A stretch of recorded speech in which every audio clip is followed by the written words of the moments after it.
The Boeing scheduled to operate Flight 370 is at Kuala Lumpur International Airport. At this time, the technical staff of Malaysia Airlines is conducting a thorough inspection of the aircraft, confirming readiness for flight. The plane has been refueled and equipped with everything necessary for a safe journey to Beijing. It was an ordinary workday, but no one could imagine what would happen in a few hours.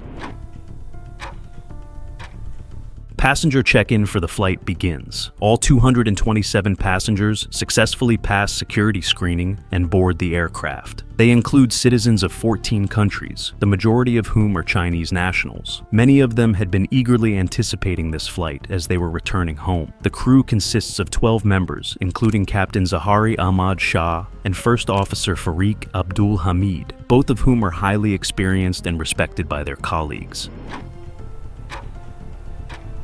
The pilots take their positions in the cockpit. Captain Zaharie, with over 18,000 flight hours, assumes command. Passengers settle into their seats as pre-flight preparations begin. The atmosphere on board is calm, with everyone looking forward to the journey. The crew checks all systems and performs final preparations for takeoff. The air traffic controller grants clearance for takeoff, and the aircraft departs. Weather conditions are favorable, the skies are clear, and everything proceeds smoothly. Within minutes, the plane reaches a cruising altitude of approximately 35,000 feet. Passengers are engaged in various activities, while the pilots establish contact with air traffic control to report the flight status and altitude. Everything remains calm on board. The plane is heading northeast toward Vietnamese airspace. The pilots report the flight is proceeding without issues. Malaysian air traffic control continues to monitor the flight and detects no problems. Onboard operations are routine, and the tracking system shows nothing unusual. The ACAR's system transmits a report. It sends data about the flight status and engine performance to the airline and ground services. However, the controllers remained unaware this would be the last message they received. The system stops functioning, and no further reports are transmitted. This interruption could indicate either a deliberate shutdown or technical malfunctions. The next ACAR's report, scheduled in 30 minutes, never arrives. The loss of this system, which is designed for regular data transmission, becomes the first troubling sign. From this point, the situation begins to spiral out of control. Last message from the pilots is being sent. Farik Abdul Hamid delivers the routine sign-off, saying, "Good night, Malaysia 370, directed to Malaysian air traffic control." In a few minutes, the plane is expected to transfer to Vietnamese control as it nears their airspace. However, the crew and plane soon cease all communications. The pilots report no issues or emergencies, giving the impression the flight is proceeding normally. A few minutes later, Malaysian controllers formally transfer responsibility to their Vietnamese counterparts, who prepare to contact the flight. But as time passes, the plane fails to appear on radar. The flight's transponder, which provides information on the aircraft's location and altitude, is suddenly switched off. As a result, the plane vanishes from air traffic control radar screens. This initially does not raise alarm since planes can temporarily disappear in areas with poor signal coverage. In MH370's case, the system never comes back online. This marks the beginning of a series of unexplained events. It will be hours before controllers realize what is truly happening. Despite the transponder failure, military radars continue tracking the flight. At this moment, the aircraft makes a sharp turn, veering off its planned northeast course. Instead of heading toward Beijing, it begins flying west. This maneuver suggests the flight's trajectory was manually altered. However, Vietnamese controllers remain unaware of this change. Military radars continue monitoring the flight as it crosses Malaysian airspace. The plane flies westward, passing over the peninsula and approaching the Strait of Malacca. Another deviation from the original route occurs.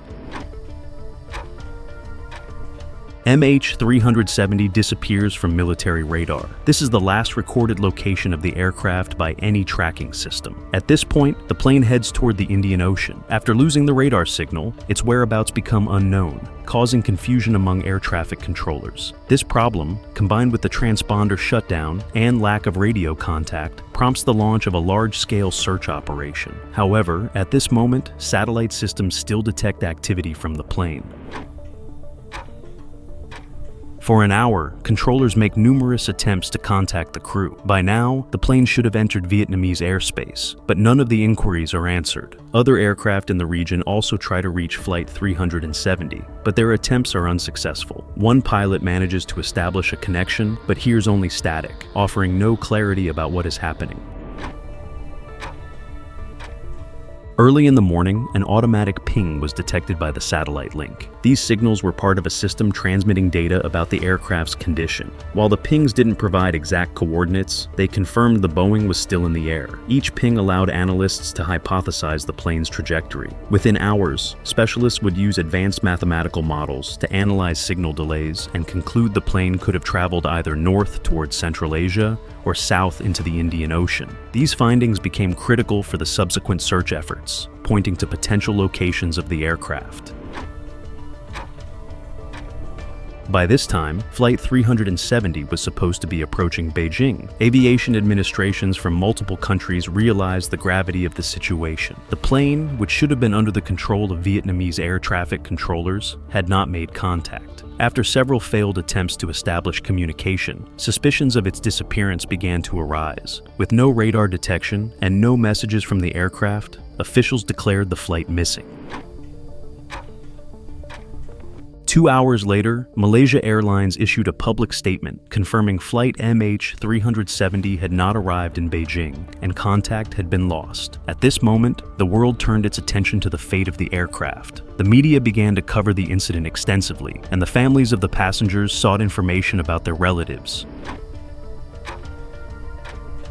Despite the loss of communications, the plane continued to transmit automatic satellite signals. A few minutes later, the last signal was received, which would become a crucial piece of evidence in the investigation. It confirmed the plane had stayed airborne for several hours after the last voice contact with the ground. This satellite data became the foundation for future search efforts. The last signal from the aircraft was received. It was a weak transmission, suggesting the plane had likely run out of fuel. Afterward, no further signals were detected. It became clear the situation was dire and required immediate action. Experts began analyzing the available data, hoping to shed light on what had occurred.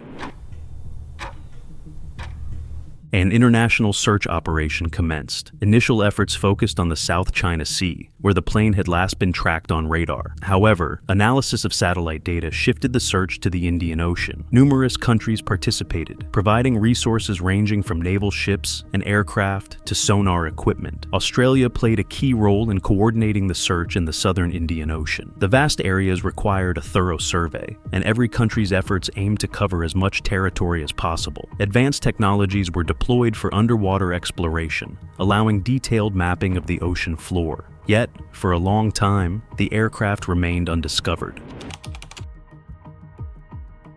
16 months later, the first debris, a flaperon, part of the aircraft's wing, was found on the shores of Réunion Island. This fragment was identified as belonging to the missing Boeing. Its discovery confirmed that the plane had indeed crashed in the southern Indian Ocean. The flaperon became the first tangible evidence, suggesting the plane's potential location. Subsequently, additional debris, including wing fragments and fuselage pieces, were found on the shores of other islands and also identified as parts of the missing aircraft. For 2 years, international experts surveyed an area of more than 46,000 miles. However, despite their exhaustive efforts, the exact crash site was never located. In January 2017, officials from Australia, Malaysia, and China announced the suspension of the search, although technical capabilities for continuation existed. The official investigation could not conclusively determine the cause of the crash. Several theories were considered, including technical malfunctions, terrorism, or hijacking, but no concrete evidence supported any specific scenario. The most plausible explanation involved deliberate interference with the plane's controls.